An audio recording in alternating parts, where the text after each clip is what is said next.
Hello नमस्कार दोस्तों, मैं राम आप सभी का उत्कर्ष परिवार में हार्दिक स्वागत करता हूं। आप सभी ने एसएससी जेई का फॉर्म तो सभी बच्चों ने भर लिया होगा, लेकिन अब हमारे पास में टाइम बहुत कम है, जिसमें आपने देखा होगा कि फॉर्म टोटल जो भरे गए हैं वो 4,65,500 समथिंग फॉर्म आपके आ चुके हैं। इनमें से अगर हमें एक सीट को निकालना है तो हम किस प्रकार से निकालें, आज इसी रणनीति को लेकर मैं आया हूं। कौन कौन से सब्जेक्ट आपको ज्यादा पढ़ने चाहिए, कौन सा सब्जेक्ट कितने मार्क्स का रहने वाला है, कितना टाइमिंग हमें उस सब्जेक्ट को देना चाहिए और उस सब्जेक्ट के कैसे कैसे क्वेश्चंस हमें लगाने चाहिए, पहले कौन सा सब्जेक्ट हमें पढ़ना चाहिए, इसके बारे में अपन पूरा डिटेल में डिस्कस करने वाले हैं। क्योंकि आप देखिएगा टाइम बहुत कम है और ऐसी रणनीति आज अपन बनाएंगे कि हमारी वहां पर एक सीट जो है वो सुनिश्चित हो जाए। तो चलिएगा टाइम वेस्ट ना करते हुए आपको ले चलते हैं सबसे पहले एसएससी के उस नोटिफिकेशन पर जो हमारे पास में आया था। इसमें देखिएगा एसएससी जूनियर इंजीनियरिंग की अगर अपन बात करें तो इसमें देखिएगा आपको सबसे पहले इसमें दो लाइनें पढ़िएगा। सबसे पहले देखिएगा फॉर्म फिल आपने कर लिया है, पेमेंट वगैरह आपने सब कुछ कर लिया है। अब हमें इसमें पता है कि एसएससी जेईई में दो पेपर होते हैं। पहले पेपर फर्स्ट होगा सीबीटी वेस्ट होगा, दूसरा पेपर सीबीटी वेस्ट दूसरा पेपर है। लेकिन पहले आज अपन डिस्कस करेंगे कि पहला पेपर कैसे निकालें, क्योंकि पहले पेपर का टाइमिंग बहुत कम है।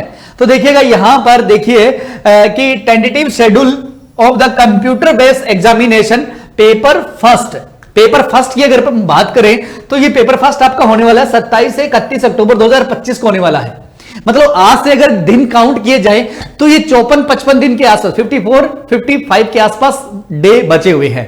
इतने कम टाइम के अंदर हम कैसे एक रणनीति को तैयार करें कि पहला पेपर निकल जाए और पहला पेपर निकलने के बाद में बेटा हर बच्चे के मन में एक बड़ा अच्छा कॉन्फिडेंस आ जाता है, सेकंड पेपर उसका 50% निकलने के लिए तैयार हो जाता है।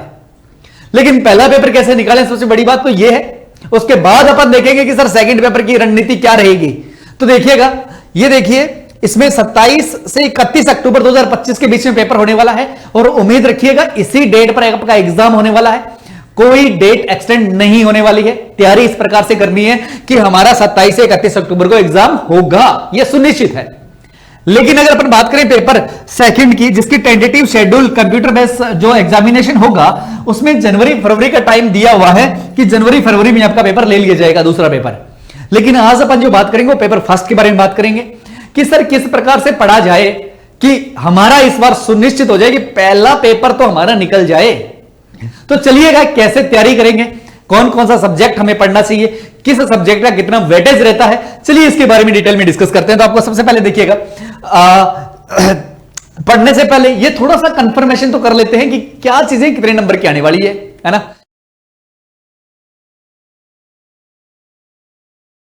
200 नंबर का पेपर होता है हमारा, 2 घंटे का टाइम दिया जाएगा। मतलब 120 मिनट के अंदर हमें 200 क्वेश्चन को अटेम्प्ट करना है, मतलब सीन तो करना ही है।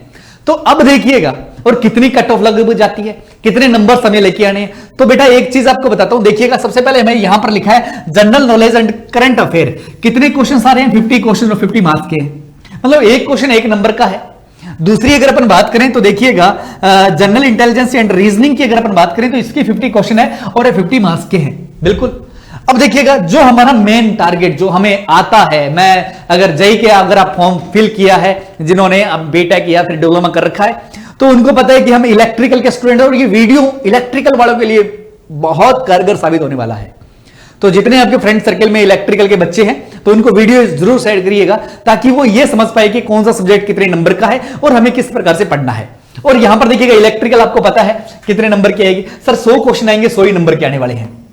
तो कहने का मतलब हमें इलेक्ट्रिकल तो पढ़ना पड़ेगा, हमें इलेक्ट्रिकल तो पढ़ना पड़ेगा, ये तो हमें पता चल गया है, ठीक है ना, क्योंकि 100 क्वेश्चन है 100 नंबर के। लेकिन ये कंफर्मेशन और नहीं है कि अगर आपने ओनली इलेक्ट्रिकल ही पढ़ लिया, आपको बड़े अच्छे से इलेक्ट्रिकल आता है, क्योंकि आप 4 साल में बीटेक में पढ़ के या फिर डिप्लोमा की बात करूं तो आपने 3 साल डिप्लोमा में पढ़ा होगा, या फिर 12th पीसीएम से डिप्लोमा किया तो 2 साल इलेक्ट्रिकल को आपने पढ़ा हुआ है।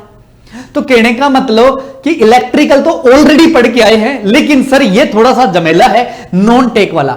नॉन टेक अगर आपने नहीं पढ़ा है तो मेरे लाडलो आज सुन लेना, सिलेक्शन नहीं होने वाला। न तो अकेली टेक्निकल आपका सिलेक्शन करा सकती है, न आपका केवल नॉन टेक सिलेक्शन करा सकता है। दोनों को बराबर बराबर चीजें आनी चाहिए हमें, तभी जाके हमारा सिलेक्शन होगा। हमें टोटल कितने नंबर है? 200 नंबर है, 200 क्वेश्चन है, इनमें से लगभग बेटा मान के चलिएगा 140 नंबर से ऊपर नंबर लेके आइएगा, तभी जाके हमारा सिलेक्शन होने वाला है। तो देखिएगा टेक्निकल में 100 में से 100 कभी नहीं आएंगे। हमारा टारगेट रहता है कि सर 85 के अबव नंबर चले जाए, टेक्निकल में 80 या 85 से अबव चले जाए, और उसके बाद में हम नॉन टेक को कवर करें, बाकी नंबरों को कवर करने के लिए 140 तक पहुंचने के लिए। तो देखिएगा इसमें सबसे बड़ा अच्छा एक चीज ये है कि सर इसमें रीजनिंग की अगर मैं बात करूं, है ना, मैं रीजनिंग की बात करूं तो इसमें 50 क्वेश्चन है, 50 नंबर के हैं। और बेटा जो बच्चा बीटेक किया हुआ है और डिप्लोमा किया हुआ है उसके लिए रीजनिंग बहुत आसान है, रीजनिंग उसको आती है। मैं आज भी बोल रहा हूं कि अगर मैं आज भी आपको 50 क्वेश्चन अगर रीजनिंग के दे दूं, एक लेवल रखा जाए एसएससी जेई का, तो बेटा आप उन 50 क्वेश्चनों को कर दोगे। लेकिन प्रॉब्लम पता है कहां है? प्रॉब्लम यह है कि सर क्वेश्चंस 50 है, आते जरूर है, लेकिन टाइम मैनेजमेंट नहीं है, क्योंकि 120 मिनट के अंदर आपको 200 क्वेश्चंस करने हैं। यह सबसे बड़ी दिक्कत है। तो बेटा कैसे किया जाए? तो इसके लिए सबसे बड़ा ध्यान रखिएगा, रीजनिंग आपको आती है, इस पे आपको प्रैक्टिस करना है, आपको ज्यादा से ज्यादा टाइम मैनेजमेंट देखना है कि हम कम से कम समय के अंदर कितना कवर कर पाए कि रीजनिंग को भाई कवर कर पाए। हमें ज्यादा टाइम नहीं देना है, हमें 20 से 25 मिनट के अंदर 50 क्वेश्चंस को अटेम्प्ट कर देना है। ऐसी प्रैक्टिस करनी है हमें, किस पे? रीजनिंग पे। ध्यान रखना, रीजनिंग पे प्रैक्टिस करनी है आपको। टॉपिक आपको पता है, रीजनिंग आपको आती है, कोई दिक्कत नहीं है। और करंट अफेयर की बात करें तो करंट अफेयर के लिए कुमार गौरव सर तो आपका है, जो सुबह रेगुलर आपकी क्लास चलती है, वो पढ़ा रहे हैं, उनके बाहर तो कुछ भी आने वाला है नहीं। तो करंट अफेयर वहां से हमारा क्लियर हो रहा है, साथ साथ में रेगुलर हम 1 घंटे की क्लास देखने पे। और दूसरी बात अगर अपन बात करें कि रीजनिंग के लिए बेटा आपको क्या करना पड़ेगा? प्रैक्टिस करनी बहुत जरूरी है, प्रैक्टिस करिएगा। अब बात आती है कि सर हम जो बच्चे टेक्निकल में थोड़े से वीक हैं, कि सर टेक्निकल को कैसे कवर करें? कुछ बच्चों को टेक्निकल नहीं आता, नॉन टेक बड़े अच्छे से आता है। यह बड़ी एक विडंबना है, जिनको टेक्निकल आता है उनको नॉन टेक कमजोर रहता है, और जिनका नॉन टेक अच्छा है उनका टेक्निकल कमजोर रहता है। अब सुनो कि भाई हम इस टेक्निकल में 100 क्वेश्चन में से या 100 नंबर में से कम 80-85 के आसपास कैसे पहुंचे? तो इसके लिए बेटा देखिएगा आपको करना क्या है। देखिएगा आपको एक चीज बताते हैं, मैंने एक काम किया कि सब्जेक्ट वेटेज लिखा कि भाई कौन सा सब्जेक्ट कितने नंबर का रहने वाला है, उसी प्रकार से हमें उसको एनालाइज करना है, उसी प्रकार से उसको पढ़ना है, क्योंकि टाइम हमारे पास में बहुत कम है, एक लिमिटेड टाइम है। एक ऐसा शेड्यूल बनाएंगे हम कि उसको सब्जेक्ट को इतना टाइम दें, और इतने नंबर का है तो थोड़ा सा ज्यादा टाइम दे लेंगे, थोड़ा कम नंबर का है तो कम टाइम दे लेंगे। अब देखिएगा यहां पर अगर अपन सबसे पहले मैंने बेसिक इलेक्ट्रिकल लिखा है और इसको 1 नंबर पे डाला हुआ है, तो मेरे लाडलो आज से याद रखना कि सबसे पहले हमें बेसिक इलेक्ट्रिकल को ही पढ़ना है। और बेसिक इलेक्ट्रिकल जो होती है बेटा, इसमें 25 से 30 मार्क्स के क्वेश्चन आते हैं। कितने नंबर के क्वेश्चन आते हैं? 25 से 30 क्वेश्चंस का आपका वेटेज रहता है बेसिक इलेक्ट्रिकल में।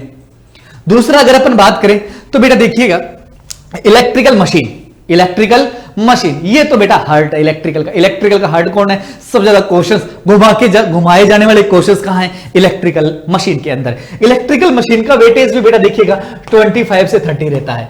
अब देखिएगा कई बार ऐसा होता है, देखिएगा किसी पेपर के अंदर बेसिक इलेक्ट्रिकल ज्यादा पूछी गई तो उसमें मशीन कम आ जाती है, कई में मशीन कम पूछी गई तो बेसिक इलेक्ट्रिकल ज्यादा आ जाती है। ये कभी डिफाइन नहीं हुआ कि किस बार कौन सा वेटेज ज्यादा रहेगा, इसका कोई कॉन्सेप्ट नहीं है। बस ये जरूर पता है कि अगर बेसिक इलेक्ट्रिकल ज्यादा आएगी तो मशीन कम आ जाएगी, मशीन कम आई तो बेसिक इलेक्ट्रिकल ज्यादा आ जाएगी।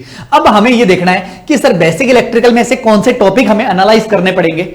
कि भाई ऐसा तो है नहीं कि सर ठीक है कि आपने कहा सर मशीन हार्ड है, हम सबसे पहले मशीन को पढ़ना स्टार्ट कर दें। नहीं, कभी जिंदगी में आपका सिलेक्शन नहीं हो पाएगा, न आपको कभी समझ में आएगी मशीन। अब क्यों नहीं आएगी?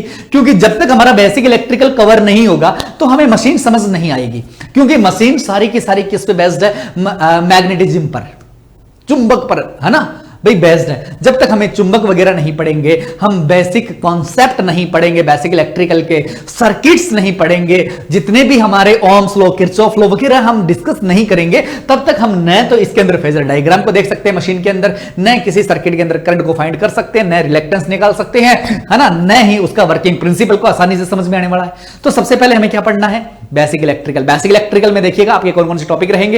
एक तो बेसिक इलेक्ट्रिकल जितने ओम्स लॉ, किरचॉफ लॉ, जितने भी आपकी थॉर्म्स है, थ्योरम्स है ना, वो हमें कवर करनी है। दूसरा आता है हमारा एसी फंडामेंटल, उसी के अंदर आता है मैग्नेटिज्म भी हमारा बेसिक इलेक्ट्रिकल के अंतर्गत आता है, जिसमें 25 से 30 क्वेश्चन का वेटेज रहता है।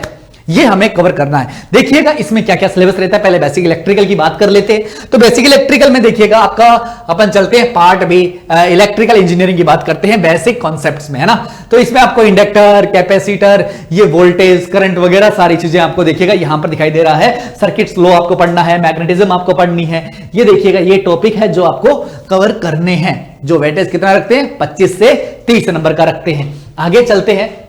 एसी फंडामेंटल इसी में आपका कवर हो जाता है। इसमें एसी फंडामेंटल में आपको रेजोनेंस तक पढ़ना है, सर्किट पढ़ने हैं, पावर फैक्टर वगैरह सब चीजें आपको यहां पर कवर करनी है। जिसमें लिखा हुआ है देखिएगा कि inductance, peak value, RMS value, average value आपको पढ़ना है, अल्टरनेटिंग वेव्स आपको पढ़नी है, ठीक है ना। ये सारे फैक्टर, टैंक सर्किट भी देखिएगा, टैंक सर्किट और 3 फेज पावर आपको पढ़नी है, डीसी एंड साइनसोइडल रेजोनेंस आपको पढ़ना है, और आरएलसी सर्किट आपको पढ़ना है। इसके बाद में मेजरमेंट वाला दूसरा सब्जेक्ट हमारा स्टार्ट हो जाता है। यहां तक तो हमारा बेसिक इलेक्ट्रिकल है, इनको कवर करिएगा बड़े अच्छे से। उसके बाद में अगर अपन बात करें तो दूसरा टॉपिक आप उठाइएगा, दूसरा टॉपिक आप उठाइएगा कौन सा, जब ये हमारा बेसिक इलेक्ट्रिकल कवर हो जाता है, दूसरा टॉपिक आप उठाइएगा इलेक्ट्रिकल मशीन, जो हम इलेक्ट्रिकल का एक हार्ट बोलते हैं, उसको उठाइएगा। ये भी हमारा 25 से 30 नंबर का रहने वाला है। बिल्कुल 25 से 30 क्वेश्चन हमारे आने वाले हैं। इसमें देखिएगा जब हमारा बेसिक इलेक्ट्रिसिटी कंप्लीट होगा ना, तो उसके बाद हमारे मैग्नेटिज्म बड़ा अच्छे से क्वेश्चन आ रहे होंगे। उसके बाद में मशीन उठाओगे तो मशीन के जितने भी क्वेश्चन है बड़े आसानी से आप लगा सकते हैं। अगर आपने कोई टॉपिक ऐसा जो पढ़ना छोड़ दिया लेकिन बेसिक इलेक्ट्रिकल अच्छे से आ रखा है ना, तो उसके क्वेश्चंस को इजीली आप कर सकते हैं। इसीलिए बोल रहा हूं कि पहला इसको दीजिएगा, 2 नंबर आप मशीन को डिस्कस करिएगा, ठीक है ना, जो 25 से 30 वेटेज रखती है, जिसमें आपको ट्रांसफॉर्मर आएगा, इंडक्शन मोटर आएगी, सिंगल फेज 3 फेज दोनों उसमें पढ़ना है, सिंक्रोनस मशीन आपकी आने वाली है और डीसी मशीन आपकी आने वाली है। इतने टॉपिक हैं आपके किसके, मशीन के।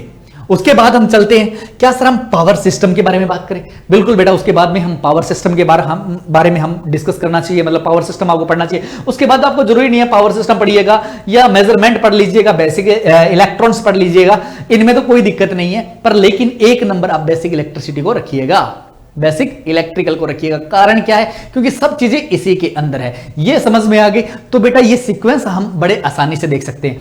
पावर सिस्टम की जगह आप अगर मेजरमेंट पढ़ना चाहते हैं तो कोई दिक्कत नहीं है, 3 नंबर पे आप मेजरमेंट भी डिस्कस कर सकते हैं। चलिए कोई दिक्कत नहीं, हमने पावर सिस्टम लिखा तो हम पावर सिस्टम के बारे में बात करते हैं। इसमें आपका जनरेशन पूछता है, ट्रांसमिशन पूछता है और डिस्ट्रीब्यूशन के बारे में पूछता है।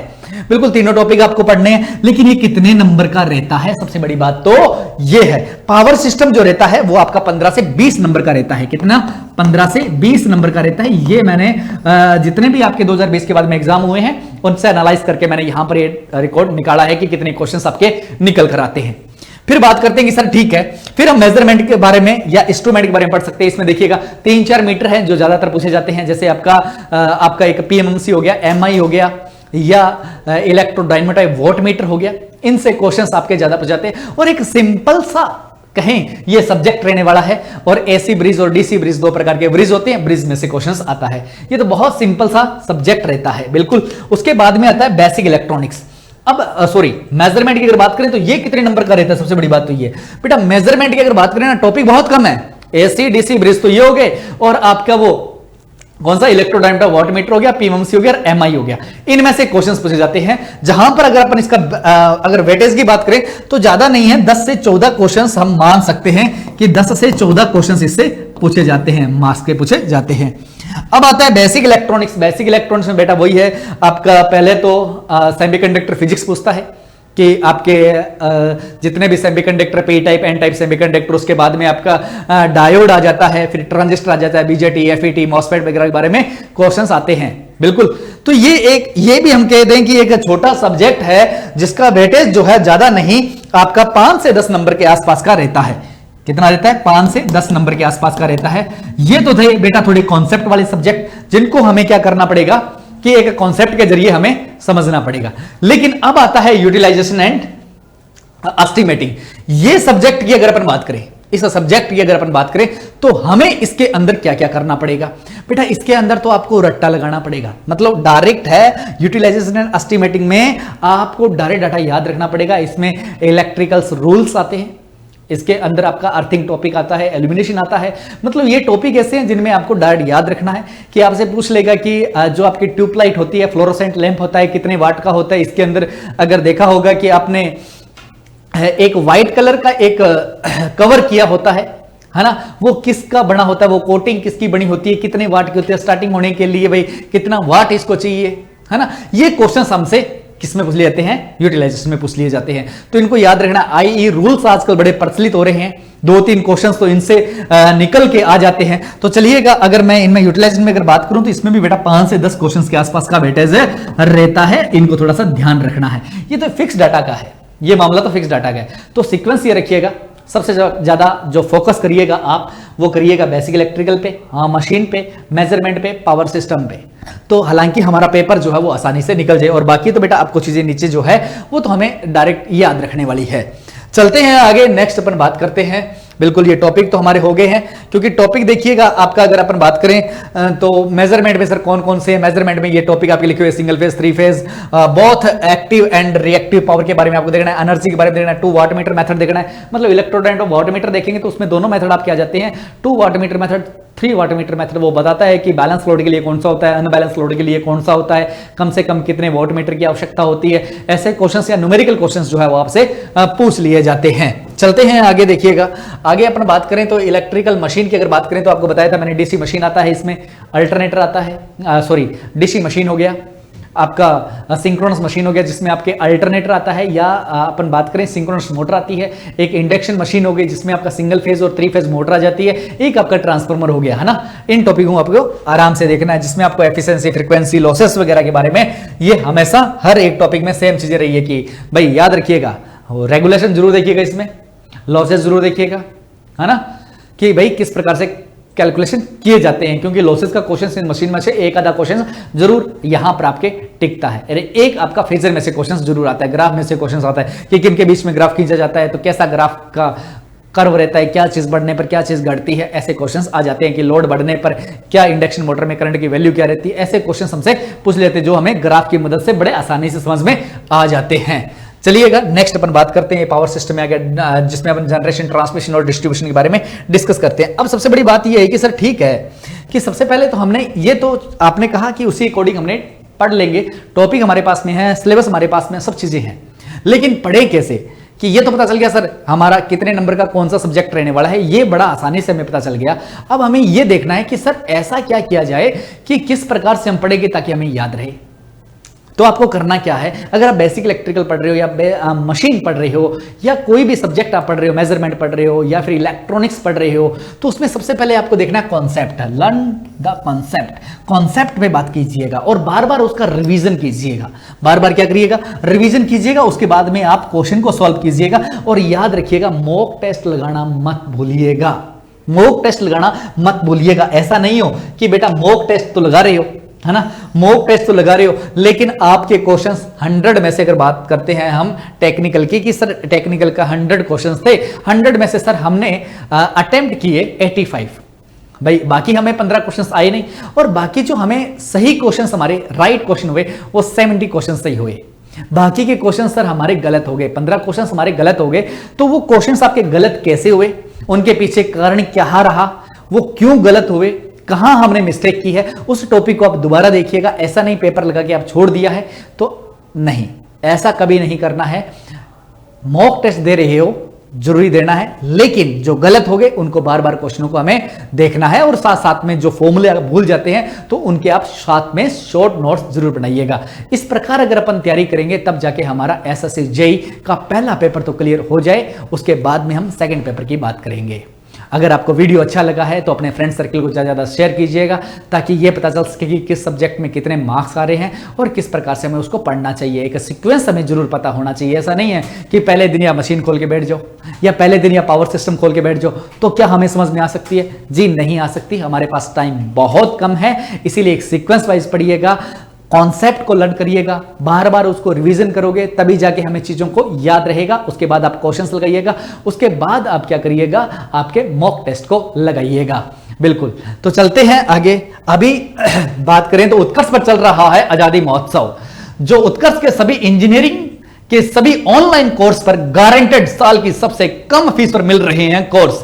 लाइव फ्रॉम क्लासरूम के साथ में मिल रहा है free recorded course, up to 500 रुपए का कैशबैक, और जो मौजूदा कोर्स की वैधता बढ़ाने के लिए आपको मिल रहा है 10% का डिस्काउंट। तो देरी किस बात की, आज ही ज्वाइन कर लीजिएगा उत्कर्ष एप्लीकेशन। और याद रहे ये ऑफर मात्र 25 अगस्त तक रहने वाला है।